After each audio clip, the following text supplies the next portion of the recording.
Dear students, कैसे हैं आप लोग। उम्मीद करता हूं कि आप लोग स्वस्थ होंगे, मस्त होंगे, अपनी पढ़ाई में व्यस्त होंगे। दोस्तों, मैं विनय विश्वकर्मा आपका स्वागत करता हूं आपके अपने चैनल विनय सर स्टडी में। तो दोस्तों, आज के वीडियो में हम क्लास 12 होम साइंस के 100 सबसे महत्वपूर्ण ऑब्जेक्टिव प्रश्नों को पढ़ेंगे जो कि हमारे बोर्ड एग्जाम के लिए मोस्ट इंपॉर्टेंट हैं। तो अगर आप इन 100 क्वेश्चनों को पढ़ लेंगे तो आपका बोर्ड एग्जाम में पूरा नंबर मिलेगा जो बहुविकल्पी प्रश्न पर मिलता है। तो वीडियो में लास्ट तक बने रहिएगा क्योंकि यह सभी बहुविकल्पी प्रश्न जो हमारे हैं ये सभी बोर्ड एग्जाम के पेपर से लिए गए हैं। तो 60 तक क्वेश्चनों को हमने बता रखा है, उसके आगे की वीडियो आगे का क्वेश्चन हम इसमें बताएंगे।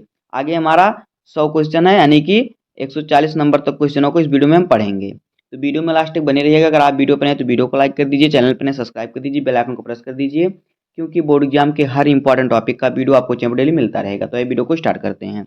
देखिए 60 नंबर क्वेश्चन क्या है। कह रहा है कि 1 ग्राम वसा में कितनी कैलोरी होती है। तो ए ऑप्शन है 5 कैलोरी, बी ऑप्शन है 6 कैलोरी, सी ऑप्शन है 7 कैलोरी और डी ऑप्शन 9 कैलोरी। तो देखिए जो 1 ग्राम वसा होता है तो 1 ग्राम वसा में 9 कैलोरी ऊर्जा होती है। तो यहाँ पे ऑप्शन नंबर हमारा डी सही हो जाएगा। अब अगला क्वेश्चन देखिए क्या है। अगला क्वेश्चन है कि बच्चों को पूरक आहार कितने माह में देना चाहिए। तो ए ऑप्शन है 6 माह, बी ऑप्शन है 8 माह, सी ऑप्शन है 3 माह और डी ऑप्शन 9 माह। तो बच्चों को पूरक आहार 6 माह में देना चाहिए। तो यहाँ पे ऑप्शन नंबर हमारा ए सही हो जाएगा। अब आगे देखिए। अगला क्वेश्चन है कि एड्स कैसे फैलता है। तो ए ऑप्शन है हाथ मिलाने से, बी ऑप्शन है साथ साथ खेलने से, सी ऑप्शन है संक्रमित सुइयों से और डी ऑप्शन है जल और भोजन से। तो देखिए एड्स जो फैलता है संक्रमित सुइयों से, यानी किसी व्यक्ति को एड्स है वही इंजेक्शन एड्स वाले व्यक्ति को लगेगा, उसके बाद साधारण व्यक्ति को लगेगा तो वह एड्स से संक्रमित हो जाएगा। तो यहाँ पे हो जाएगा संक्रमित सुइयों से। तो यहाँ पे ऑप्शन नंबर सी सही हो जाएगा। अब आगे देखिए क्या है।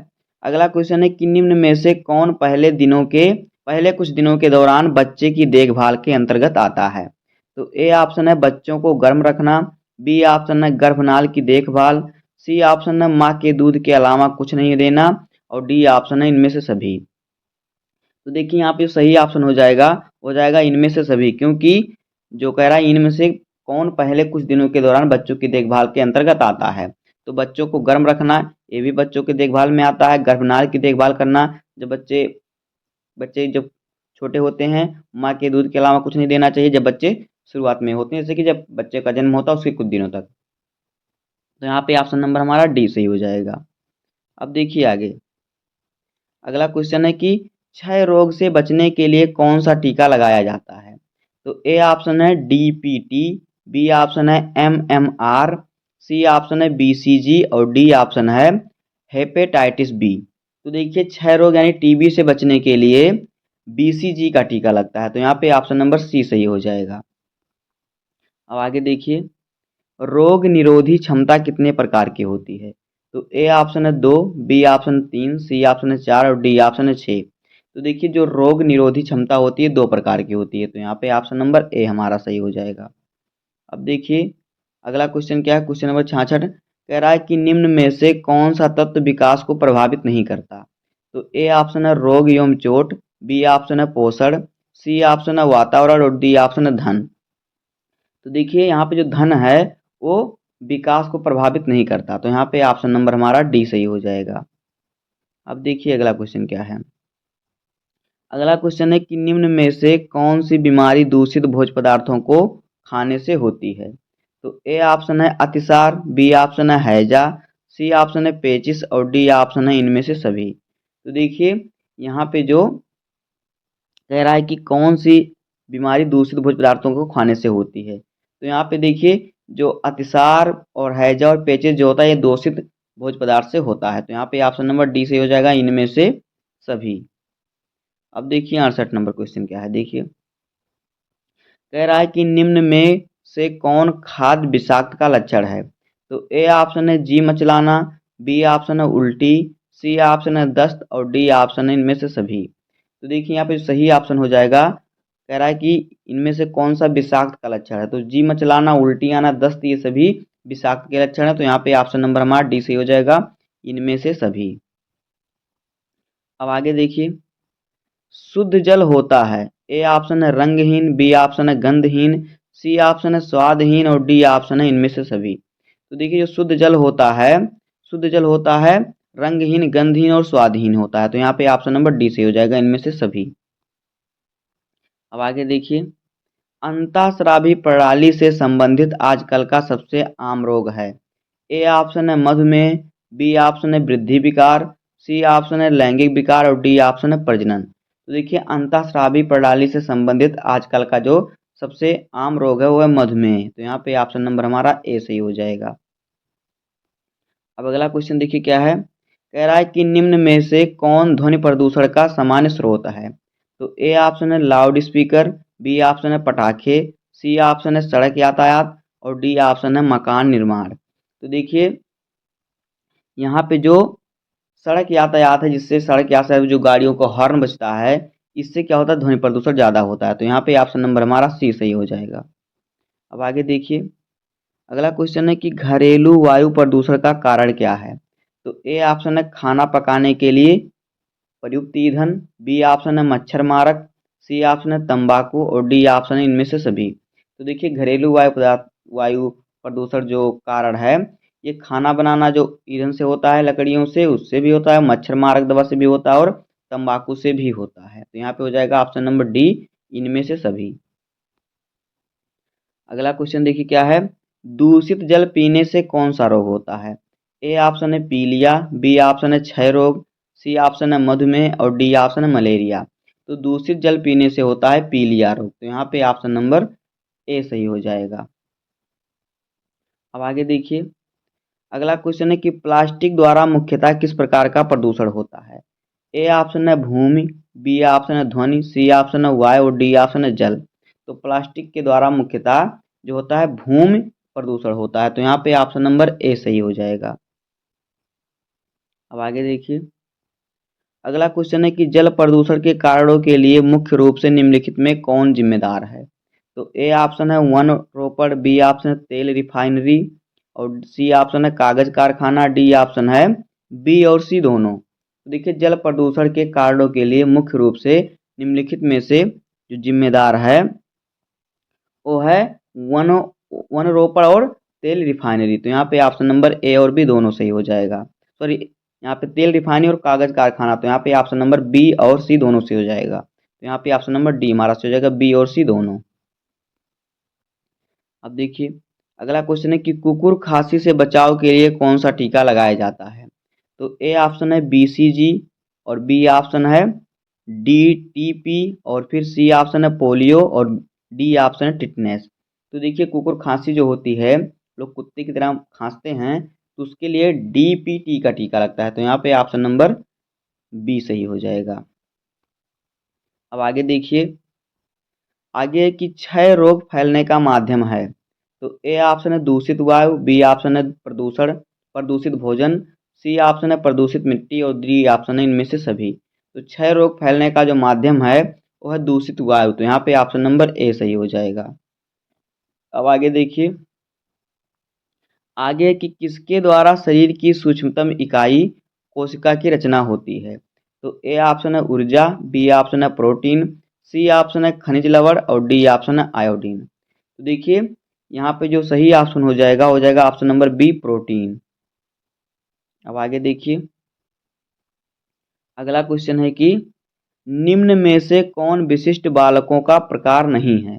ए ऑप्शन है आर्थिक अक्षमता, बी ऑप्शन है शारीरिक अक्षमता और सी ऑप्शन है मानसिक अक्षमता और डी ऑप्शन है सामाजिक अक्षमता। तो देखिए इनमें से जो विशिष्ट बालकों का प्रकार नहीं है वो है आर्थिक अक्षमता। तो यहाँ पे ऑप्शन नंबर ए सही होगा। आगे देखिए, अगला है कि कौन सा रोग वायु द्वारा नहीं फैलता? ए ऑप्शन है खसरा, बी ऑप्शन है हैजा, सी ऑप्शन है सर्दी और डी ऑप्शन है क्षय रोग। तो देखिए जो हैजा रोग होता है वो वायु द्वारा नहीं फैलता। तो यहाँ पे ऑप्शन नंबर बी सही होगा, हैजा। अब आगे देखिए, संवेदात्मक विकास कितने प्रकार के होते हैं? ए ऑप्शन है तीन, बी ऑप्शन है दो, सी ऑप्शन है एक और डी ऑप्शन है चार। तो देखिए संवेदात्मक जो विकास होता है वो दो प्रकार का होता है। तो यहाँ पे ऑप्शन नंबर बी हमारा सही हो जाएगा। अब आगे देखिए, अगला क्वेश्चन है कि खसरे का टीका कब लगाया जाता है। तो ए ऑप्शन है 5 महीना पर, बी ऑप्शन है 9 महीना पर, सी ऑप्शन है 10 महीना पर और डी ऑप्शन है 1 साल पर। तो खसरे का टीका जो लगता है वो देखिए क्या लगता है, वो लगता है 9 महीने पर। और टीका क्या होता है, टीका होता है रुबला वैक्सीन। तो यहाँ पे ऑप्शन नंबर बी सही हो जाएगा, 9 महीना। अब आगे देखिए, अगला क्वेश्चन है कि पीने वाले जल को रोग फैलाने वाले जीवाणु से मुक्त करने हेतु निम्न में से किसका प्रयोग करना चाहिए। ए ऑप्शन है नमक का घोल, बी ऑप्शन है पोटेशियम परमैंगनेट का घोल, सी ऑप्शन है बिरंजक चूर्ण और डी ऑप्शन है चीनी का घोल। तो देखिए पीने वाले जल को रोगाणु मुक्त करने के लिए बिरंजक चूर्ण का घोल बनाना चाहिए। तो यहाँ पे ऑप्शन नंबर हमारा सी सही हो जाएगा। अब देखिए अगला क्वेश्चन है कि डीटीपी का पहला टीका कब लगता है। तो ए ऑप्शन है 2 मास पर यानी 2 माह पर, बी ऑप्शन है 3 माह यानी 3 महीने पर, सी ऑप्शन है 4 माह यानी 4 महीने पर और डी ऑप्शन है 1 माह यानी 1 महीने पर। तो देखिए डीटीपी का जो टीका होता है पहला टीका 1 महीने पर लगता है। तो यहाँ पे ऑप्शन नंबर डी सही होगा। अब आगे देखिए, आगे है कि यम यम आर टीके से किन किन रोगों का बचाव होता है। तो ए ऑप्शन है खसरा, बी ऑप्शन है गलसुआ, सी ऑप्शन है रुबैला और डी ऑप्शन है इनमें से सभी। तो देखिए MMR टीके से जो रोग का बचाव होता है वो होता है खसरा, गलसुआ और रुबैला रोग का बचाव होता है। तो यहाँ पे ऑप्शन नंबर डी सही होगा। अब आगे देखिए, अगला हमारा क्वेश्चन है कि कूड़ेदान में किसका छिड़काव करना चाहिए। तो ए ऑप्शन है नमक का, बी ऑप्शन है चीनी का, सी ऑप्शन है डीटीपी का और डी ऑप्शन है गोबर का। तो कूड़ेदान में डीटीपी का छिड़काव करना चाहिए। तो यहाँ पे ऑप्शन नंबर हमारा सी सही होगा। अब आगे देखिए, अगला क्वेश्चन है कि संक्रामक रोग से तात्पर्य है। ए ऑप्शन है रोग का बार बार होना, बी ऑप्शन है रोग का लंबे समय तक बने रहना और सी ऑप्शन है एक व्यक्ति से दूसरे व्यक्ति को लगना है और डी ऑप्शन है इनमें से सभी। तो देखिए संक्रामक रोग वह रोग होता है जो एक व्यक्ति से दूसरे व्यक्ति में फैलता है। तो यहाँ पे ऑप्शन नंबर हमारा सी सही हो जाएगा, एक व्यक्ति से दूसरे व्यक्ति में लगना या फैलना। अब आगे देखिए, अगला क्वेश्चन है कि विटामिन सी की कमी से कौन सी बीमारी होती है। तो ए ऑप्शन है रतौंधी, बी ऑप्शन है स्कर्वी, सी ऑप्शन है एनीमिया और डी ऑप्शन है बेरी बेरी। तो देखिए विटामिन सी की कमी से स्कर्वी रोग होता है। तो यहाँ पे ऑप्शन नंबर बी सही होगा। अब आगे देखिए, अगला क्वेश्चन है कि ऊर्जा प्राप्ति का मुख्य स्रोत है। ए ऑप्शन है प्रोटीन, बी ऑप्शन है कार्बोहाइड्रेट, सी ऑप्शन है खनिज लवण और डी ऑप्शन है विटामिन। तो ऊर्जा प्राप्ति के लिए जो प्रमुख स्रोत है वो है कार्बोहाइड्रेट मुख्य स्रोत है। तो यहाँ पे ऑप्शन नंबर बी सही होगा। आगे देखिए, पेचिश से पीड़ित बच्चों को दिया जाना चाहिए। ए ऑप्शन है दूध, बी ऑप्शन है चीनी युक्त गर्म दूध, सी ऑप्शन है नमक युक्त ठंडा पानी और डी ऑप्शन है नमक एवं चीनी युक्त घोल। तो पेचिश से पीड़ित बच्चों को क्या देना चाहिए, नमक एवं चीनी युक्त घोल। तो यहाँ पे ऑप्शन नंबर डी सही होगा। अब आगे देखिए, अगला क्वेश्चन है कि निम्नलिखित में से कौन सा पोषणहीनता से संबंधित रोग है। तो ए ऑप्शन है इन्फ्लुएंजा, बी ऑप्शन है ब्रोंकाइटिस, सी ऑप्शन है एनीमिया और डी ऑप्शन है मलेरिया। तो देखिए यहाँ पे जो सही ऑप्शन हो जाएगा इनमें से जो कह रहा कौन सा रोग पोषणहीनता से संबंधित रोग है। तो जो एनीमिया है ये पोषणहीनता से संबंधित रोग है। तो यहाँ पे ऑप्शन नंबर सी सही होगा। अब आगे देखिए, अगला क्वेश्चन है कि विकासात्मक मनोविज्ञान लाभदायक है। ए ऑप्शन है बच्चों के लिए, बी ऑप्शन है अभिभावकों के लिए, सी ऑप्शन है शिक्षकों के लिए और डी ऑप्शन है इनमें से सभी। तो विकासात्मक मनोविज्ञान जो लाभदायक है ये बच्चों के लिए भी है और अभिभावकों के लिए भी है और शिक्षकों के लिए भी है। तो यहाँ पे ऑप्शन नंबर डी सही हो जाएगा, इनमें से सभी।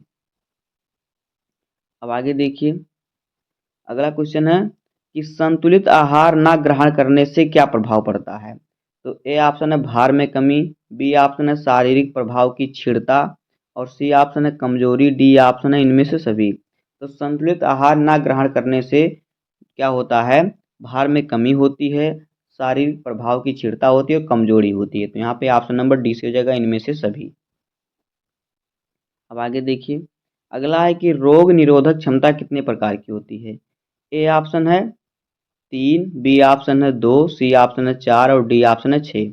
तो रोग निरोधक क्षमता दो प्रकार का होता है। तो यहाँ पे ऑप्शन नंबर हमारा बी से हो जाएगा कि रोग निरोधक क्षमता दो प्रकार की होती है।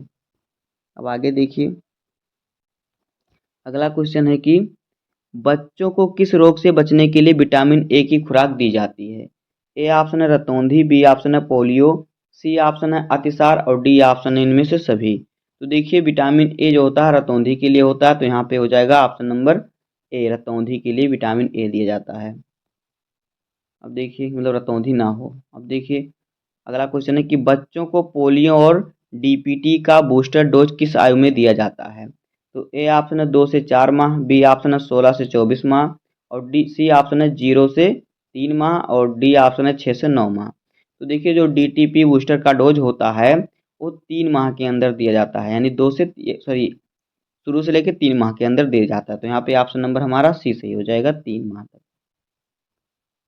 अब देखिए अगला क्वेश्चन क्या है कि भोजन में किसकी कमी से माँ और शिशु दोनों को गलगंड गलगंठ और घोंघा रोग होने की संभावना रहती है। तो ए ऑप्शन है सोडियम, बी ऑप्शन है कैल्शियम, सी ऑप्शन है आयोडीन और डी ऑप्शन है फास्फोरस। तो देखिए आयोडीन की कमी से घेघा रोग होता है। तो यहाँ पे ऑप्शन नंबर हमारा सी सही हो जाएगा। अगला क्वेश्चन देखिए क्या है, स्वच्छता के किस कार्य के लिए जल की अधिकतम आवश्यकता होती है। ए ऑप्शन है नहाना, बी ऑप्शन है कपड़ों की धुलाई, सी ऑप्शन है दांतों की सफाई और डी ऑप्शन है हाथों की सफाई। तो देखिए स्वच्छता के किस कार्य के लिए जल की अधिकतम आवश्यकता है, तो कपड़ों की सफाई के लिए। तो यहाँ पे ऑप्शन नंबर बी से हो जाएगा, स्वच्छता के लिए जल की आवश्यकता होती है कपड़ों की सफाई के लिए होती है ज़्यादातर। अब देखिए अगला क्वेश्चन क्या है कि टाइफाइड एवं हैजा बीमारियां किसके संदूषण से होती हैं। तो ए ऑप्शन है जल, बी ऑप्शन है भोजन, सी ऑप्शन है उपयुक्त दोनों और डी ऑप्शन है दोनों में से कोई नहीं। तो टाइफाइड एवं हैजा बीमारी जो होती है ये जल और भोजन दोनों के प्रदूषण से होती है। तो यहाँ पे हो जाएगा उपयुक्त दोनों, ऑप्शन नंबर सी। अब आगे देखिए अगला क्वेश्चन, WHO का पूरा नाम। तो ए ऑप्शन है World Health Organization, B option है फूड एंड एग्रीकल्चर ऑर्गेनाइजेशन और सी ऑप्शन है वीमेन हेल्थ ऑर्गेनाइजेशन और डी ऑप्शन है इनमें से कोई नहीं। तो देखिए WHO का पूरा नाम जो है वर्ल्ड हेल्थ ऑर्गेनाइजेशन है। तो यहाँ पे ऑप्शन नंबर ए सही हो जाएगा। तो आगे देखिए अगला है कि स्त्री के प्रथम दुग्ध स्राव को कहते हैं। ए ऑप्शन है प्रथम आहार, बी ऑप्शन है कोलेस्ट्रम और सी ऑप्शन है माँ का दूध और डी ऑप्शन है पोषक आहार। तो स्त्री का जो पहला दूध स्राव होता है उसे कहते हैं कोलेस्ट्रम। तो यहाँ पे ऑप्शन नंबर बी सही होगा। आगे देखिए अगला क्वेश्चन है कि बच्चों को सुयोग बनाने के लिए क्या आवश्यक है। तो ए ऑप्शन है उचित भोजन, बी ऑप्शन है अच्छे वस्त्र, सी ऑप्शन है अच्छा घर और डी ऑप्शन है उचित निर्देशन। तो देखिए बच्चों को सुयोग बनाने के लिए उचित निर्देशन आवश्यक, यानी उचित निर्देश देना आवश्यक है। तो यहाँ पे ऑप्शन नंबर डी सही होगा।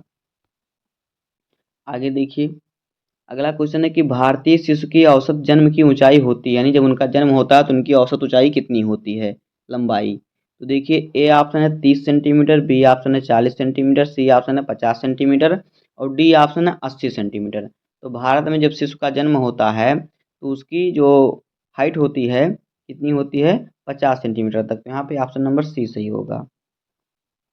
आगे देखिए कौन सी रेखा ऊंचाई का भ्रम है। ए ऑप्शन है खड़ी रेखा, बी ऑप्शन है पड़ी रेखा, सी ऑप्शन है वक्र रेखा और डी ऑप्शन है क्रॉस रेखा। तो देखिए ऊंचाई का जो भ्रम है वो खड़ी रेखा है। तो यहाँ पे ऑप्शन नंबर ए सही होगा। आगे देखिए अगला क्वेश्चन है कि शारीरिक विकास की सबसे महत्वपूर्ण अवस्था है। ए ऑप्शन है शैशवावस्था, बी ऑप्शन है बाल्यावस्था, सी ऑप्शन है प्रौढ़ावस्था और डी ऑप्शन है वृद्धावस्था। तो देखिए शारीरिक विकास की सबसे महत्वपूर्ण अवस्था जो होती है बाल्यावस्था होती है। तो यहाँ पे ऑप्शन नंबर बी सही होगा। आगे देखिए क्या है, आगे की मानव की मूल आवश्यकता नहीं है। ए ऑप्शन है मनोरंजन, बी ऑप्शन है भोजन, सी ऑप्शन है वस्त्र और डी ऑप्शन है आवास। तो देखिए मानव के लिए जो मूल आवश्यकता नहीं वो मनोरंजन जो है मूल आवश्यकता नहीं है। तो यहाँ पे ऑप्शन नंबर ए सही हो जाएगा, क्योंकि भोजन आवश्यक है, वस्त्र आवश्यक है और आवास भी आवश्यक है। अब देखिए अगला अगला क्वेश्चन है कि खुशी आत्मीयता और रूप हलापन का प्रतीक है। ए ऑप्शन है पीला रंग, बी ऑप्शन है हरा, सी ऑप्शन है लाल और डी ऑप्शन है काला। तो देखिए खुशी अमतिया और रूपहा रूप हलापन का जो प्रतीक हो पीला है, तो यहाँ पे ऑप्शन नंबर ए सही हो जाएगा। अब आगे देखिए, अगला क्वेश्चन है सांकेतिक भाषा का प्रयोग होता है। ए ऑप्शन है अंधों के लिए, बी ऑप्शन है असामाजिक बच्चों के लिए, सी ऑप्शन है विकलांग बच्चों के लिए और डी ऑप्शन है गूंगे और बहरे बच्चों के लिए। तो सांकेतिक भाषा का जो प्रयोग होता है गूंगे और बहरों बच्चों के लिए होता है, तो यहाँ पे ऑप्शन नंबर डी सही होगा।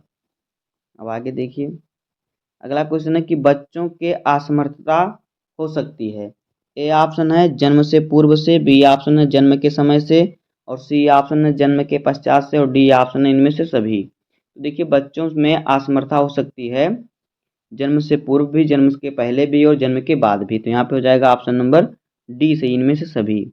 उसके बाद देखिए क्या है, दुखद संवेग का उदाहरण है हर्ष स्नेह क्रोध जिज्ञासा।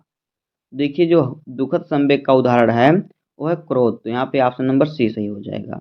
तो बस दोस्तों आज की वीडियो में इतना ही, और फिर इसके आगे क्वेश्चन नेक्स्ट वीडियो में पढ़ेंगे। तो बस आज की वीडियो में इतना ही, मिलते हैं किसी नेक्स्ट वीडियो में, तब तक के लिए धन्यवाद।